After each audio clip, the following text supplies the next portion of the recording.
ticklish business any way you look at it. Come on, we'll stick together.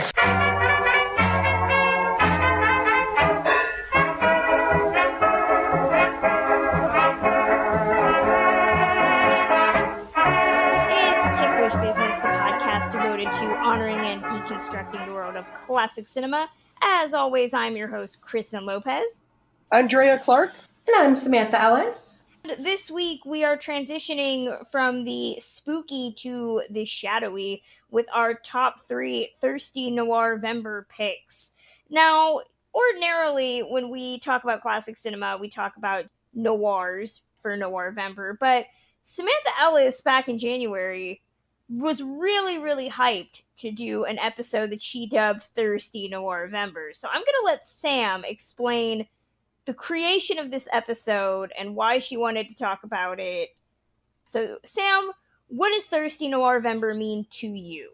Well, the reason why I came up with the initial concept is, for one thing, I'm obsessed with Noir-vember. I feel like it's such an important part of the classic film community.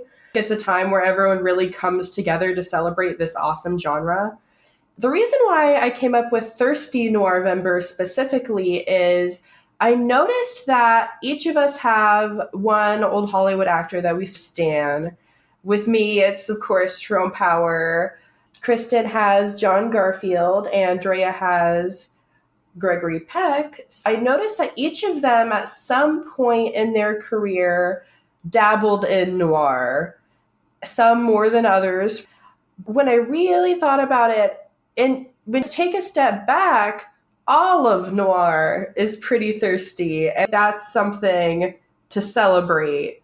It's such a great idea for all of us to think of our own personal favorite noirs that are sexy, and I feel like that's such an important part of the genre too.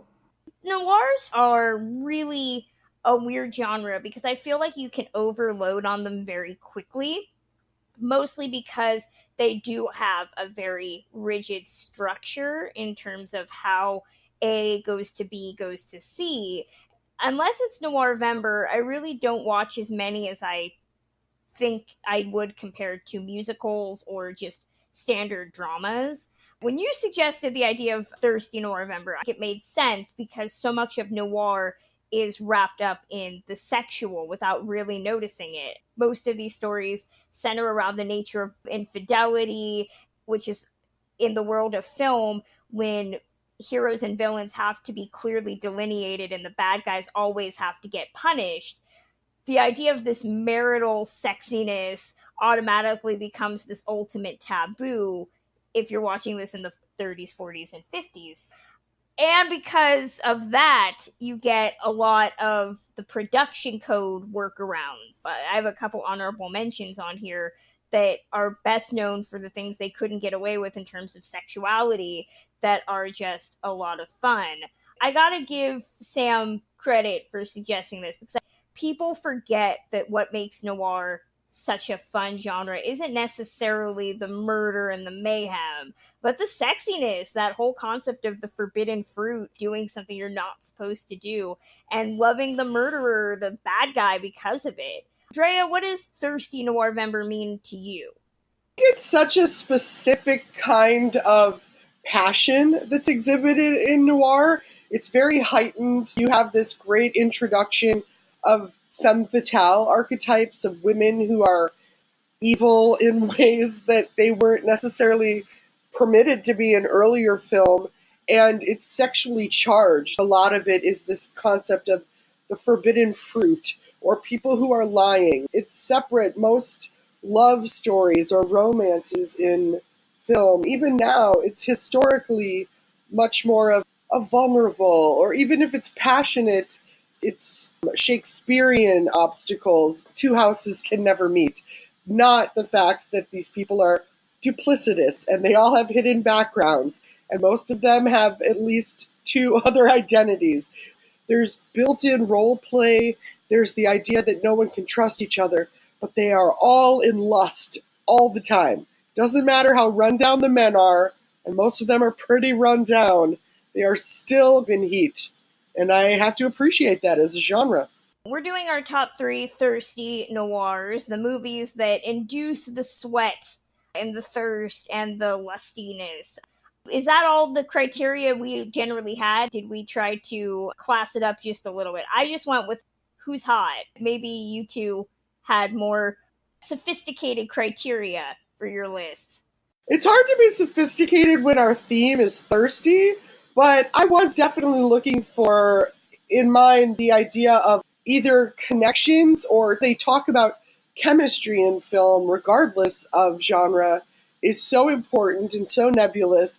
That's the heart of thirstiness. So for me, it was less, although it certainly was elements of who did I find appealing, but more, oh, how smoking did these people seem on screen, particularly for each other. Or sometimes it's more one person's into it and the other's not. But the lustiness for me was what did it.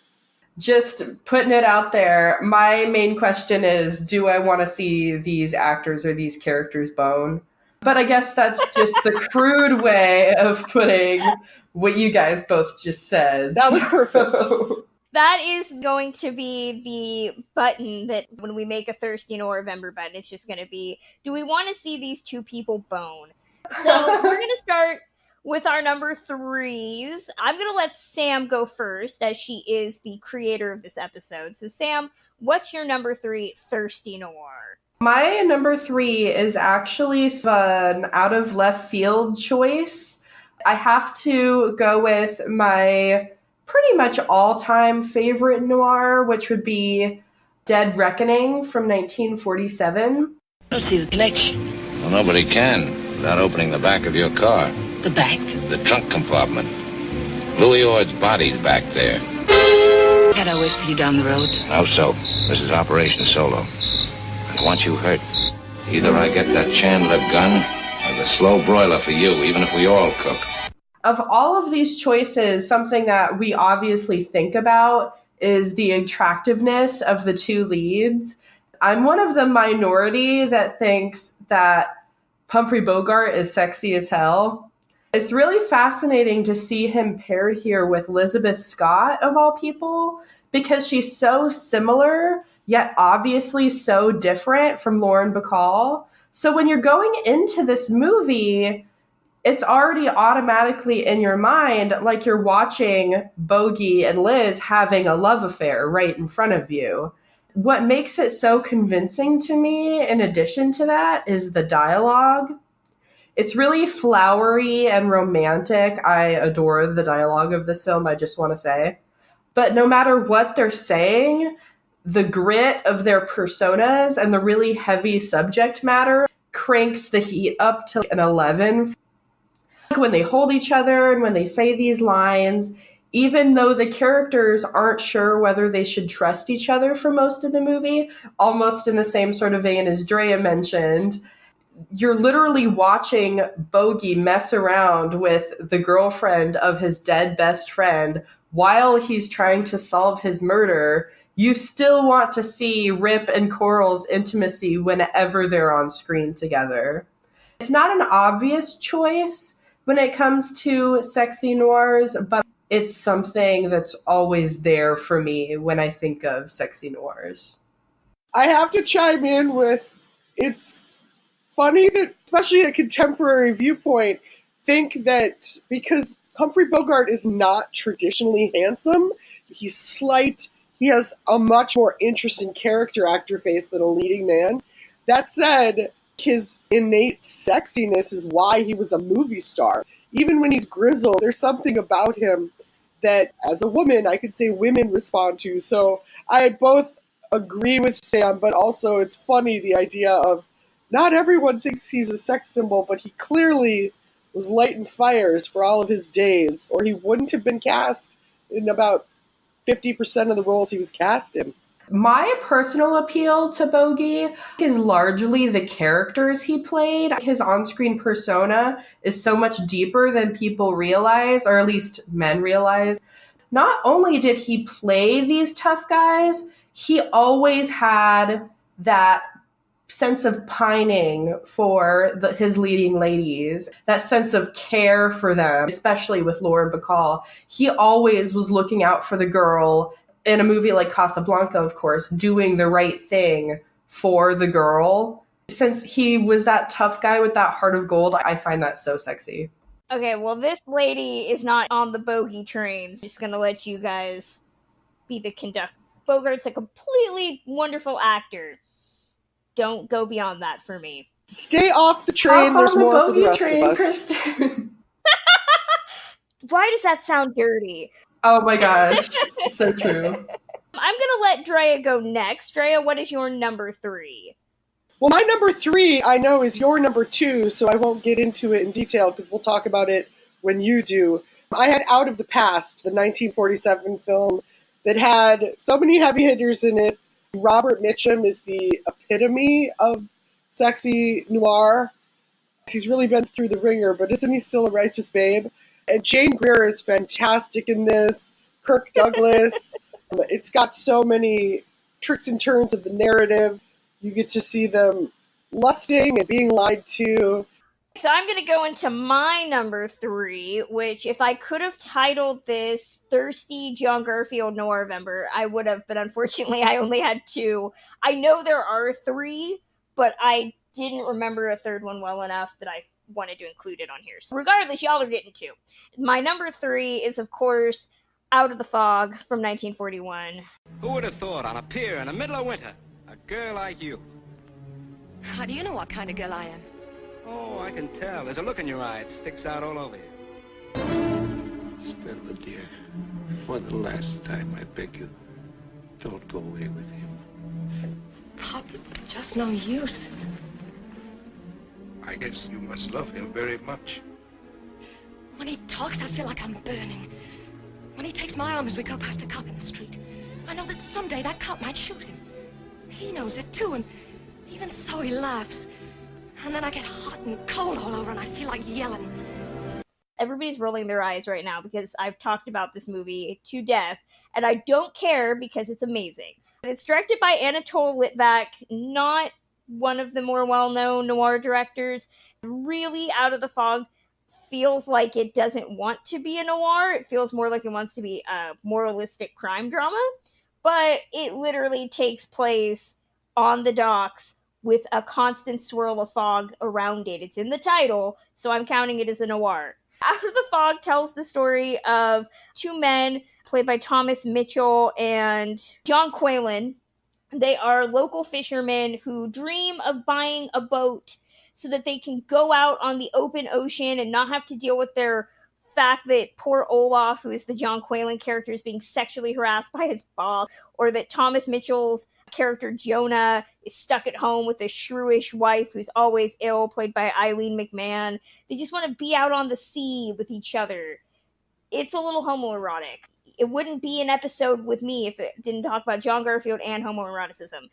Hell comes to town in the form of John Garfield playing a guy named Goff, who is pretty much a racketeer who's going to burn their boat to the ground unless they pay him protection money.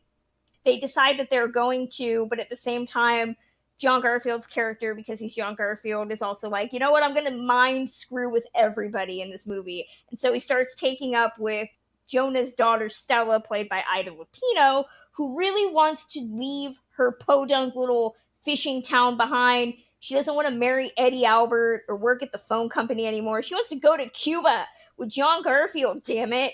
And everybody keeps telling her that's wrong. But it is a movie that has thirst on so many different levels, because not only are you surrounded by water in the entire movie, but you also have characters desiring things that they know that they shouldn't want, or that they feel bad that they want. Jonah and his friend want their boat, but at the same time, Jonah understands that if he wants to get Stella away from the John Garfield character with her virtue intact, he's going to have to use his money to send her to Cuba himself. And Stella wants to have adventure in her life, and she is like hungry for John Garfield, but she knows that he's evil and he might be kind of a jerk. And Eddie Albert's just like super nice, but she wants to go to Cuba, damn it.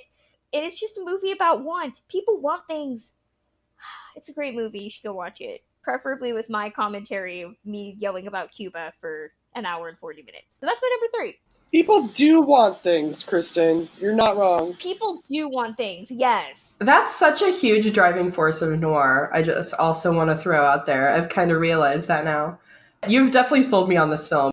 You had me at Thomas Mitchell, which I am very hesitant to say in a Thirsty November episode.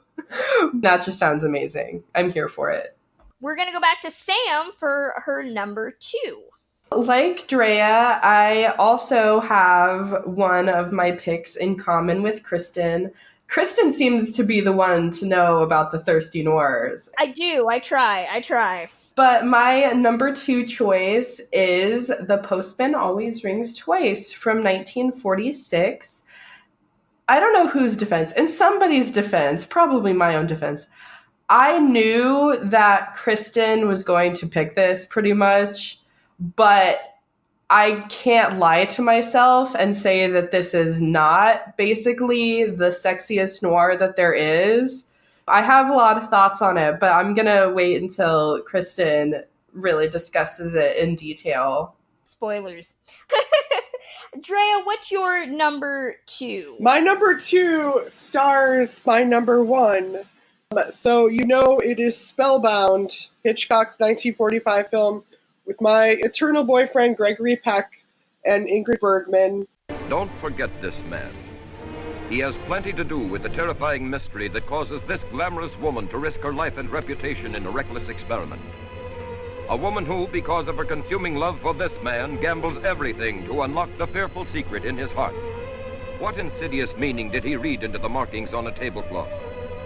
Why, even when he held his sweetheart in his arms, did he gaze in fear at the dark lines of her robe? These are some of the clues in the motion picture which bears Hollywood's most distinguished mark of quality. It's interesting because it falls into the element of who I am thirsty for, and it's always a fascinating study as a Hitchcock film because it's been relegated to one of the lesser of his films. Even a lesser Hitchcock film is better than most people's best films, so it's a relative list. A lot of the strengths of Spellbound get pushed aside when comparing it to other things.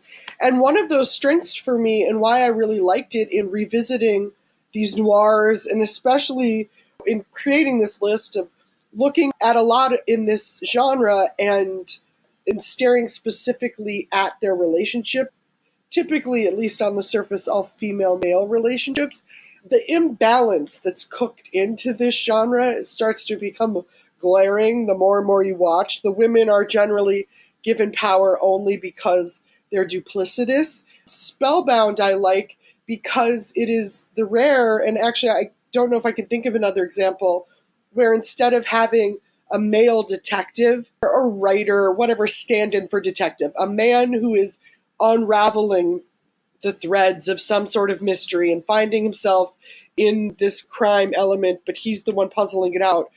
Spellbound is anchored by a woman. Ingrid Bergman plays a psychiatrist. She's the one piecing things together. Gregory Peck, initially she meets him as a colleague and then discovers he is lying about his identity, one of my favorite themes, and someday I'm going to change my name and disappear, and you guys are going to be so excited for me because you know it's what I've always wanted. He is hiding out because he has amnesia, as happens. She believes him, she doesn't, and he might have done a murder, he might not have. There's a lot of twists and turns, as always. But throughout, it's Bergman's character that is the steady line, and that we, for once, aren't really doubting the woman's perspective in it, which I find very hot. Call me crazy. Gregory Peck and Ingrid Bergman have a remarkable chemistry in this. Of course, years later, it came out that they both had affairs and cheated on their spouses at the time with each other. Not great, not great. That's my analysis of extramarital affairs, by the way.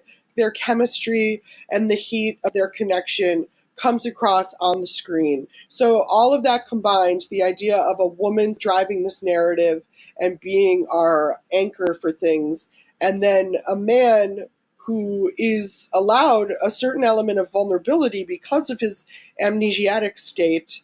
These are things that make my heart sing. Spellbound, that's my choice. You guys might think I'm crazy, but you probably aren't surprised that I picked it. I love that you pretty much reconstituted the term private dick, considering that our leading lady is the leading lady of this movie and it's not a PI. I've seen Spellbound. I hate to tell you, but I hate it. I hate it more for the content of the fact that it's like 1940s and it's this very Dali inspired look at mental illness and of course the whole ethical violation of the romance between the characters. I was just like, she would be so fired in 10 seconds. I should have brought up, obviously, the Salvador Dali component. He did these extreme sequences of dreams that Peck's character has. I could just see Adrian Brody in a Dali mustache explaining those sequences to somebody. I find Spellbound to be a very interesting little film that I think often gets forgotten about. And yeah, you can't deny just the beauty of Gregory Peck and Ingrid Bergman. There might be an Ingrid Bergman Hitchcock movie in my honorable mention. Sam, have you seen Spellbound? I actually haven't, but I have heard legends. I've heard a lot of people say that it's one of, if not the sexiest Hitchcock movies, and it's just been at the top of my watch list for forever. Dre, you've really convinced me to give this movie a try. I'm not a gigantic fan of Ingrid or Gregory Peck, I'm sorry to say. Hey, Joseph Cotton's also in it for a hot second. Okay, that changes my mind even more. I need to see this movie. It's undeniable that they're both attractive, and I've heard that they're both really good kissers in this movie. That, combined with the Dali aspect, are like the two main things that I've heard about Spellbound. It's not the sexiest Hitchcock film, okay? We all know that the sexiest Hitchcock film is the first 10 minutes of Psycho. I mean, it's got Janet Leigh in her bra top and a shirtless John Gavin. Okay, Kristen, you make a good point. I lied about Joseph Cotton. See, that's one of those things. You can convince me that anybody's in a movie that I haven't seen. And I'm like, sure, sounds great. I totally believed you, and I've seen the movie. I was like, he is there, yeah. Actually conflating him with another actor, I wasn't trying to mislead you, but I didn't want to leave that hanging. Wise. That's hilarious. Oh, you guys, I did a film noir twist is what I did. My number 2 is Out of the Past from 1947. You ran out on me. With $40,000. I hate surprises myself. You want to just shut the door and forget it? No, come on in. I like surprises. Your picture don't do you justice, baby. Why don't you break his head, Jeff? Cute. One chance in a million. One chance in a million was all that chump ever had in his life, and he made it good. So we went from Out of the Fog to Out of the Past. If I could have found another Out of movie, it would have been on this list. So Out of the Past is directed by Jacques Tourneur, who did Cat People, which is another movie I love. I love a lot of Jacques Tourneur's stuff. It's a story about a PI, played by Robert Mitchum, who is tasked by his buddy, played by that horrible human being, Kirk Douglas, to go find Kirk Douglas's character, Whit, his ex, Kathy, played by Jane Greer, who is run off with some money. Jeff, Robert Mitchum's character, goes to Mexico and finds her, and then they fall into this saucy romance, but she double-crosses him, and he has to essentially get back at the people that screwed him over. So a lot of this movie takes place via flashback, as he's set himself up in this small little town. He's met a good woman, and he has to go back into his memory about the woman that wronged him. This movie is so sexy in all the best ways, if you can just ignore Kirk Douglas's wormy face. It's got Robert Mitchum, who is the epitome of sexuality. The man got caught with 2 women smoking pot and went to jail for it. Come on, that's a man who knows how to have fun. I applaud him for that. Also, in this movie, he's just so blasé about everything, but you can tell that he's really into Jane Greer's character, who comes in dressed all in white with this huge hat. She is the perfect angel character, but as we know in noirs, angel faces hide dark hearts, and Kathy is pretty evil. There is a whole part in the movie that is a sex scene. It literally is a sex scene. They go into a room, they open the door is left open because it's Robert Mitchum, why not? And it gets dark progressively to show that time has passed. Good for you, Jack Turner. Awesome to insert a sex scene into just a scene of an open door and a lamp. But at the same time, once the villainy of the noir landscape intrudes on their relationship, it's still all very sexually charged. The way that Jane Greer watches Jeff and this other baddie fight for a gun, she's looking at it. You see the film from her POV, and you just see the shadows on the wall, but the way she's thrilled by it, she's almost turned on by it, is great. You've had a lot of time to watch it, so it's not really a spoiler, but the end of the movie, she shoots him in the crotch. If that's not a whole Freudian sex-charged reason for watching this entire movie, I don't know what is. It is brilliant, and it is one of those movies that, as much as I love Postman, this is a movie about just the weird sex games that people play, the way that people are turned on by danger and violence, specifically, that is very different from other noirs where they're into each other. This is a character, specifically a female character, that is just turned on by pain and sadness. It's a very sadomasochistic relationship, and I think that's what makes it stand out as really sexy. It's the ultimate in forbidden. Not only is it a noir, not only is there murder, not only is there illicit sexuality, but it's this weird mingling of pleasure and pain that's compellingly watchable if we just ignore Kirk Douglas's dumb, stupid face. Drea, this was your number 3. What is it about it that you love? I agree with what you said. It's really sexually charged in a nice, interesting, dark way. Jane Greer is incredible in this.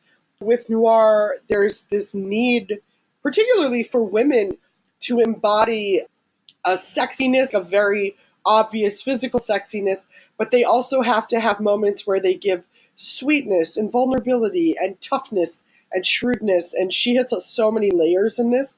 It has such a great description of a character, a sideways description, which is when Kirk Douglas is he's wanting to send Robert Mitchum to find her, even though she's stolen all his money. And he says, I just want her back. When you see her, you'll understand better. And that is such a ridiculously aspirational, but like, oh, can you imagine that, to bring out that kind of reaction in a person of, oh, they don't even care that I stole money, I'm so appealing. It's so charged. And there's also the idea of the other side of thirst, a sedate, chaste thirst. Virginia Houston plays Robert Mitchum's current girlfriend, and this, like many noirs, has a really unique structure. It goes into flashback 15, 20 minutes in. There's just a lot of living in flashback as he's telling her about another woman, which is insane if you think of so much of this story is being told to his current girlfriend. There's something about her character's faith in him. I found the ending of this to be one of the most sentimental outros in a noir, because normally it's like bloodshed. They never end well, right? But because we've set up this other woman and given her maybe another romance, in terms of thirst, you can leave this with some more satisfaction than you might normally. I've only seen this movie once. I know, because it's such a classic. Kristen, like, you're not on the bogey train. I am not on the Mitchum train. It's funny, comparing him to Bogey specifically, they're both tough guys, but I don't feel like Mitchum shows his vulnerability to my satisfaction. Even though he's definitely attractive, I don't quite get him. But there are definitely a lot of sexy moments in this film. Jane Greer makes anybody sweat.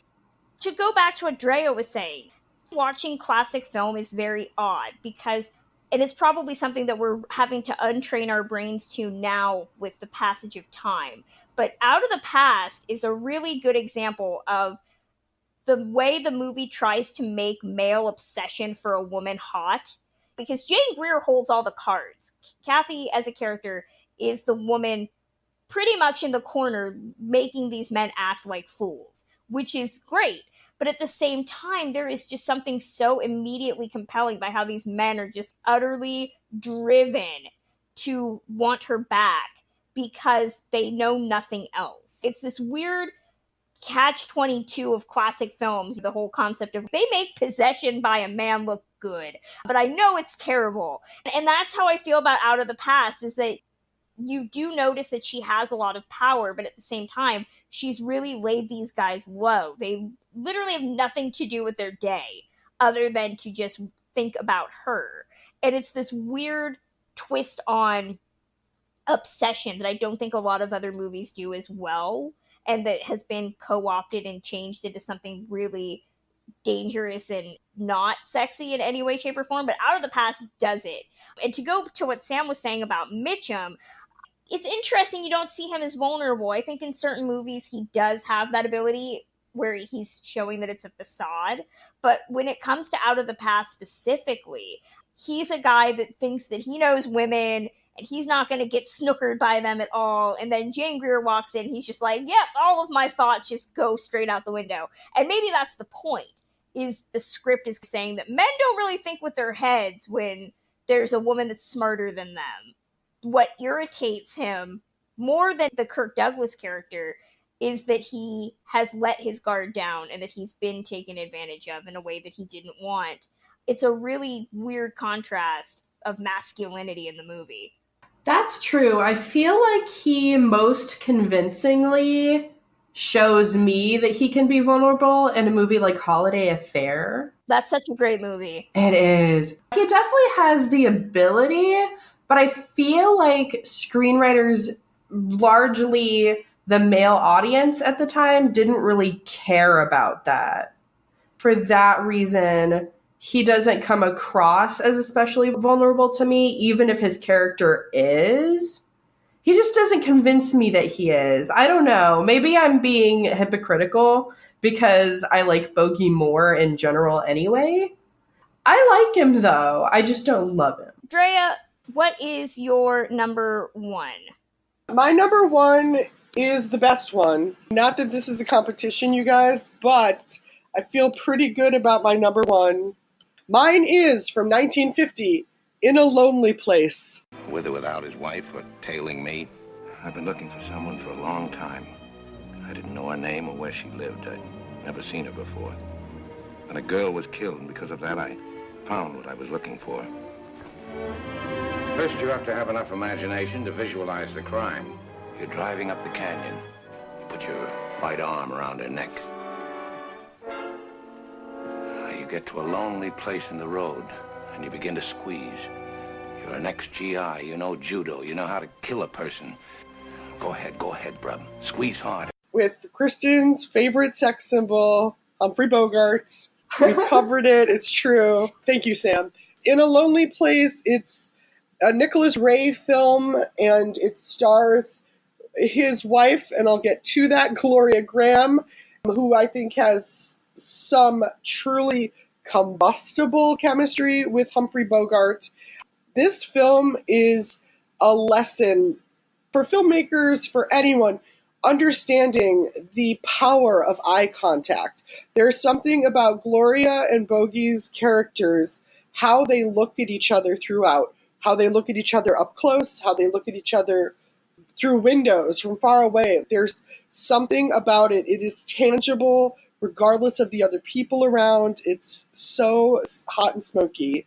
There's a moment when the staging and the composition and if I could have seconds, like Harry Potter, when they have their paintings are moving around, if I could have one of those on my wall, it might be of a moment when he is above her at a really weird angle. It's not natural at all. And she's below him and he's holding her face in his hand and then ends up kissing her. And it is so good. He plays this very alcoholic screenwriter. So maybe there's a pun there. Maybe he's thirsty for alcohol all the time, and that also fits. Be suspicious of his memory. He is writing something, and of course she gets to take on the form of the muse in a sense. He reads these words to her that he wrote in his new screenplay. I was born when she kissed me. I died when she left me.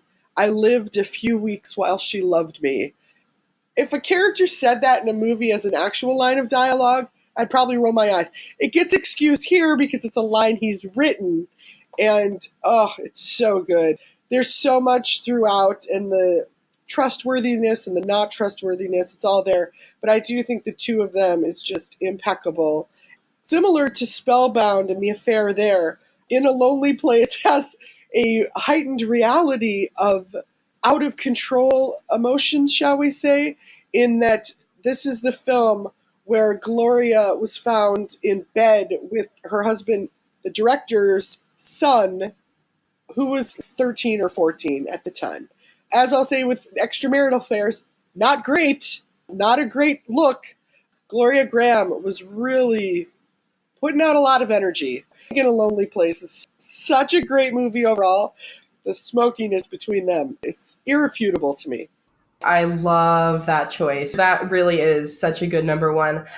You get both sides as well. Like, you get a little bit of fan service all around because you have those amazing bogey scenes and his amazing dialogue.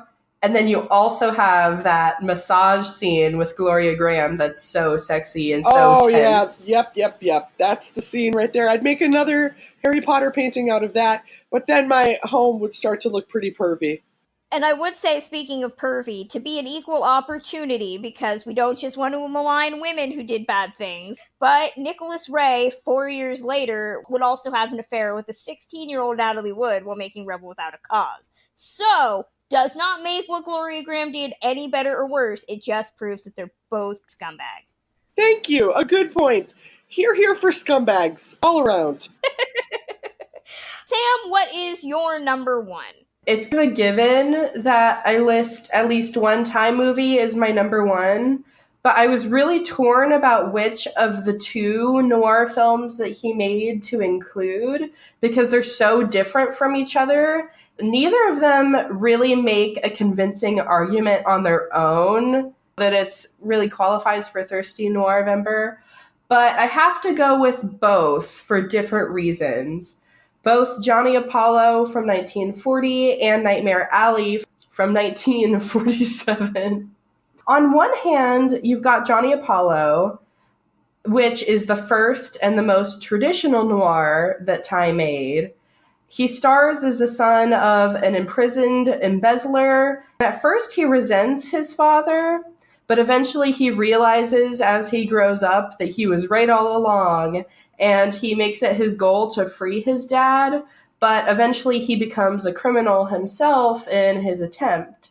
His romantic involvement is with the crime boss's girlfriend, Lucky, played by Dorothy Lamour. Honestly, I could not think of a more attractive pairing for a noir made in 1940. I don't believe we've really discussed Dorothy on the podcast much, but she's absolutely amazing. And I just love that there is an opportunity to see her on screen with Ty. They both really wanted to make a movie together. While unfortunately the movie doesn't really deliver, there are gratuitous shots of shirtless Ty, as well as some really gorgeous close-ups of both leads. I think it's really great that they were both in their prime when this movie was made as well. This movie makes me like that scene in Princess Diaries where they're going through the list of eligible princes and they're like, I just love to look at him. So that's kind of how it qualifies for me. I just have the feeling. That's why I'm going to keep away from you. You know, What? I wonder why I'm like that. Like what? I'm never thinking about anybody except myself. Well, you don't think I'd go without you? You mean that, Stan? Absolutely. You satisfied? Oh, Stan, I don't care for nothing now. Nothing in the world. Conversely, I was really hesitant to put Nightmare Alley on this list at all because of the really drastic physical decline that Ty's character makes throughout the film.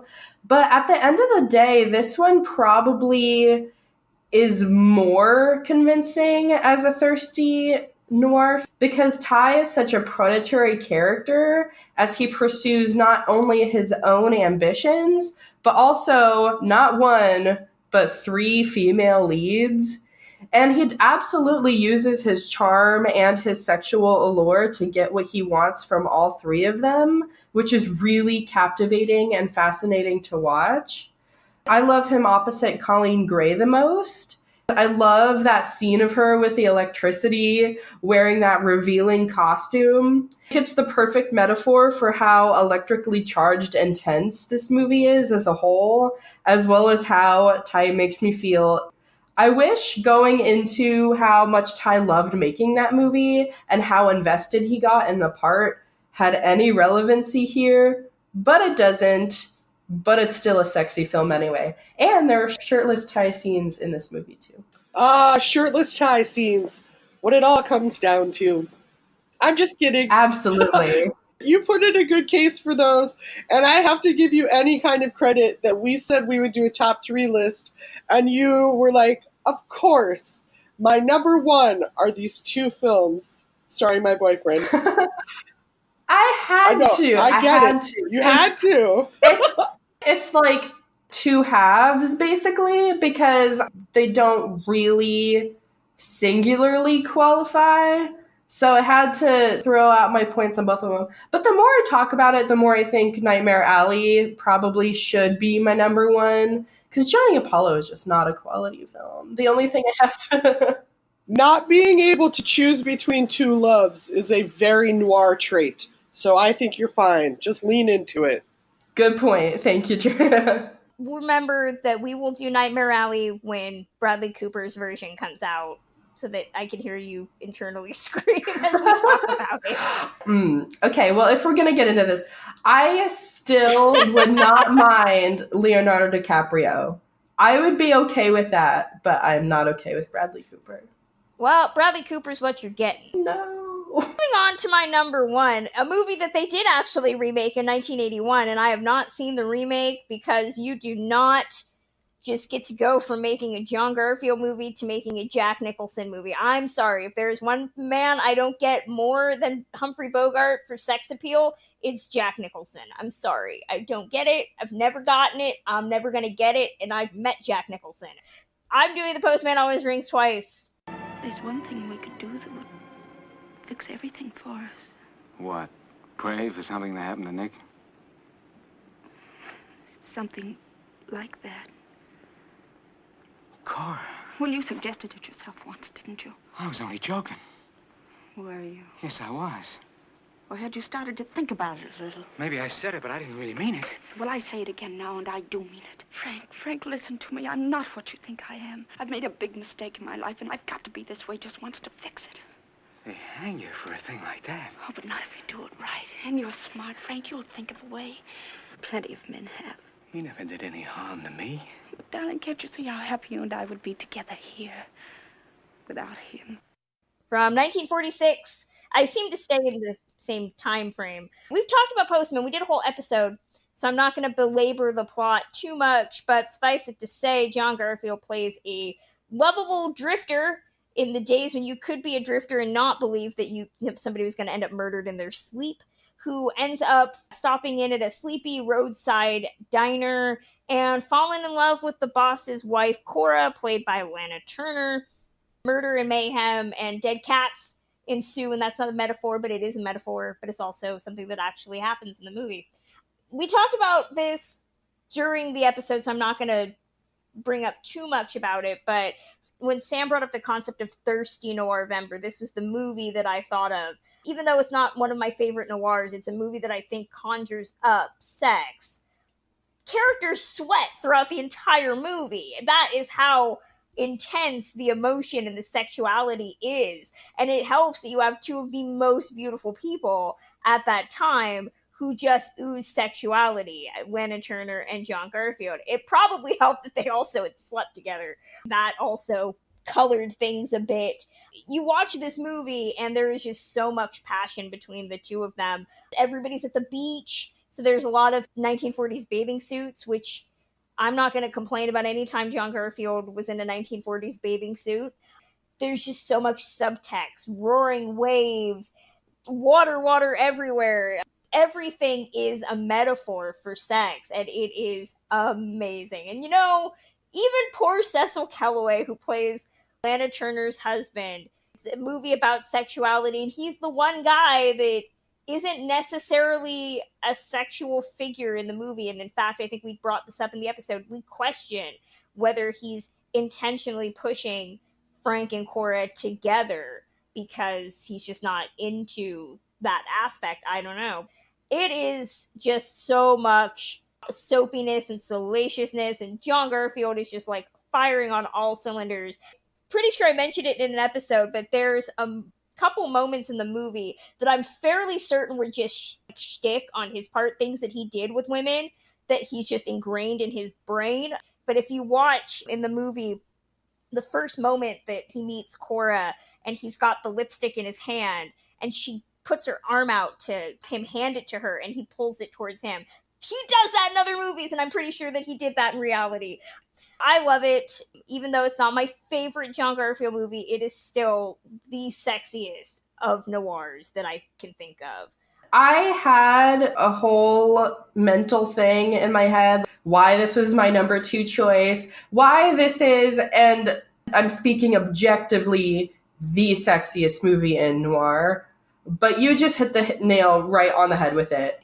So much of this works right. It's just perfect. The body language, the dialogue, the casting. Lana doesn't get hotter than her. And then John Garfield, he just exudes this animal magnetism. He just draws everybody to him. You can't look away. It's like you're watching a train crash. They're so perfect and imperfect for each other. I think it's their relationship that drives this movie and makes it so great. I don't have enough great things to say about this film, especially the sexiness of it. I want to insert a quote. It's totally irrelevant, but I feel like it describes them perfectly. I read a while back about Katharine Hepburn talking about Bogey and Bacall. This applies perfectly to Cora and Frank. When they fought, it was with the utter confidence of 2 cats locked deliciously in the same cage. That's just them in a nutshell. I might have been talking about John Garfield's sexiness while staring at the framed photo I have of John Garfield in my room. So I feel like he would approve right now. Well, I live with 2 cats, and it's not hot at all, but I do get where Sam is coming from with that quote. We talked about Postman in detail. That film is smoking. It's so good. They're so hot. You mentioned this with the summerness of it. I can feel how warm it is. It feels humid when you're watching it. Their closeness and how they're circling each other. His whole thing with how he lights cigarettes and uses matches. It's just hot. It's a smoke show. That it is. Talk about some honorable mentions, anything that almost made the list but didn't. I almost had 1946's Notorious on here, which is the Alfred Hitchcock movie I was talking about with Ingrid Bergman and Cary Grant. This is the movie that infamously got around the kissing rule because you could only kiss for 10 seconds at one time. So Hitchcock got around that by having Ingrid Bergman and Cary Grant kiss several times for 1 to 2 seconds. So it becomes this 4-minute scene of them making out, but they're well within the rules of the censors at the time. And that's just a brilliant movie about slut shaming. It's hot in how Ingrid Bergman and Cary Grant have this relationship, but it's just an abusive relationship because he treats her like garbage the entire movie.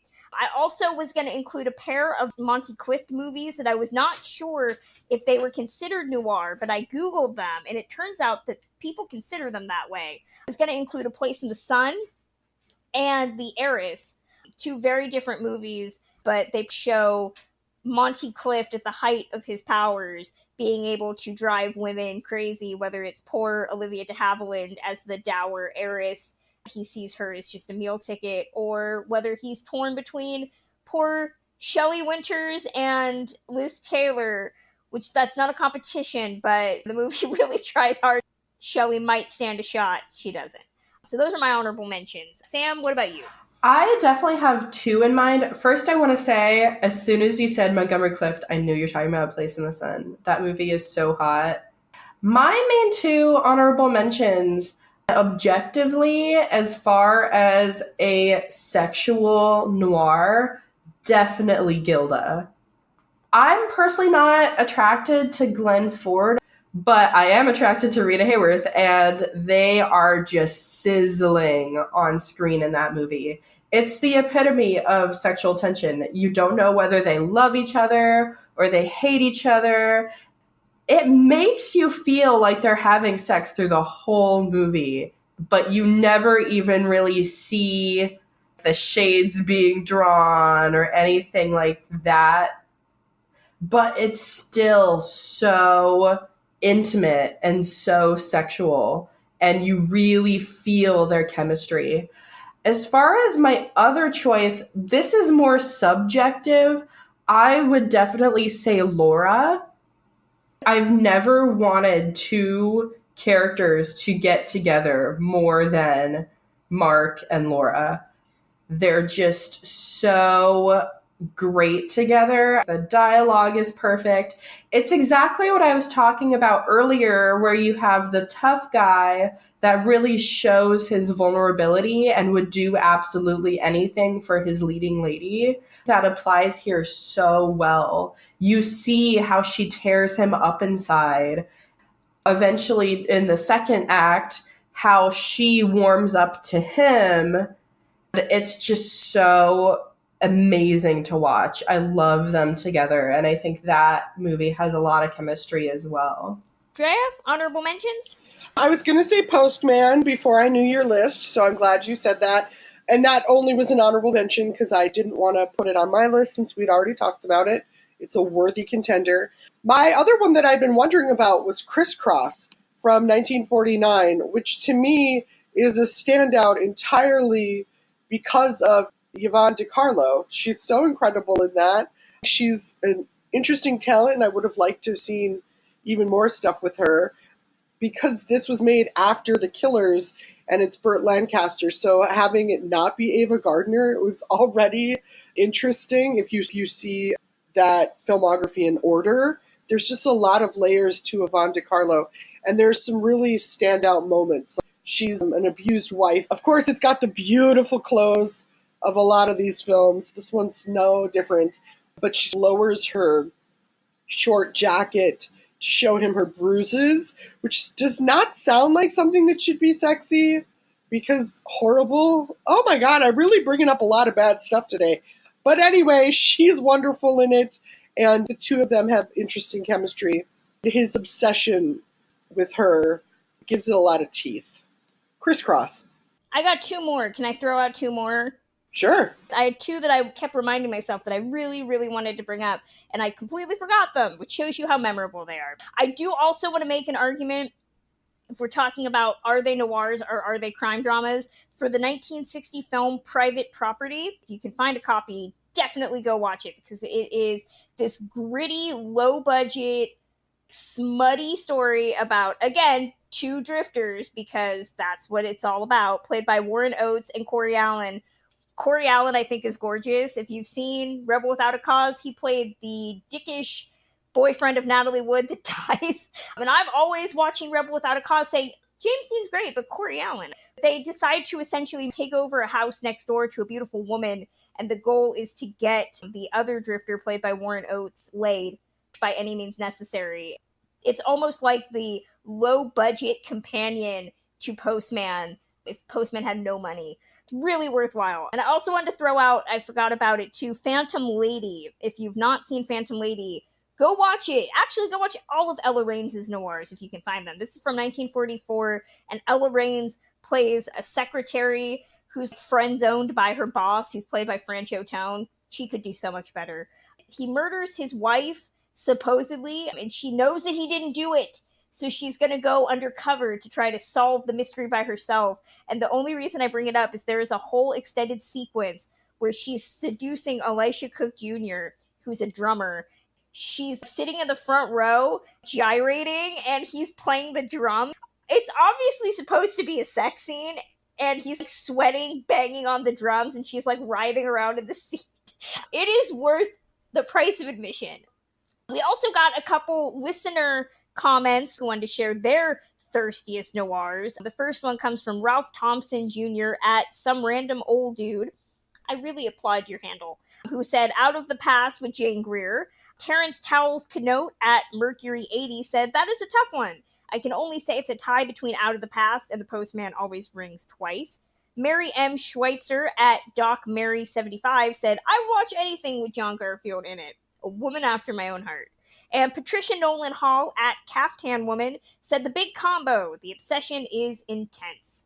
If you didn't get in your thoughts on your thirstiest film noirs, you can email them to us at ticklishbiz@gmail.com, and we'll read them on the next episode. But that's going to close out this edition of Ticklish Business. My co-hosts do a million other things outside of this podcast. Sam, where can fans find and get in touch with you, read your work? I have been on a bit of a hiatus, but you can find my work at musingsofaClassicFilmAddict.com. I just posted a recipe about Anne Blythe, another noir lady, and her blueberry muffins, which are really good. And you can find my recipes all the time on ClassicMovieHub.com with my Cooking with the Stars series. And you can follow me on Twitter at Classic Film Geek. Drea Clark, where can fans find and get in touch with you, see your other stuff? I'm on Twitter at the Drea Clark, and I have a weekly contemporary film podcast called Who Shot Ya? You can find me on Twitter at Journeys_film.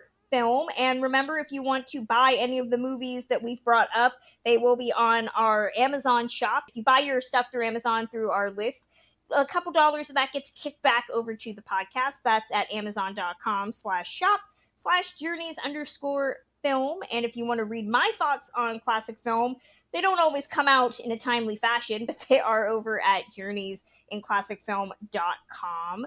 You can contact the podcast directly at ticklishbiz, that's biz, @gmail.com. And we are on Twitter at ticklish_biz. And if you want to do more to support the podcast and hear upcoming episodes, get special pins, then consider supporting Ticklish Business via Patreon. We have a wealth of amazing perks. All your donations go right back into making Ticklish Business the classic film podcast that it is. If you donate just $1, you get a special Ticklish Business created pin. And if you donate more than that, you get access to my 2 bonus shows based on a true podcast and doubled features, as well as a wealth of interviews. My interview with Tom Sturgis, son of Preston Sturgis, is now available for patrons to listen to. And in the coming weeks, I'll have interviews with director of the Audrey Hepburn story himself, Stephen Robman, and the director of Life with Judy Garland, Me and My Shadows, Robert Ackerman. Got a lot of stuff coming on there, and that is at patreon.com/ticklishbiz. We are actually going to be taking a hiatus because we are going to be celebrating Thanksgiving with our families. So we will be back December 11th with our Christmas episode, which is going to be decided on by you guys. So we don't actually know what we're going to be talking about, except that it will be Christmas time. Enjoy the break. We'll be releasing Patreon content to cushion the blow, and we will see you again in December.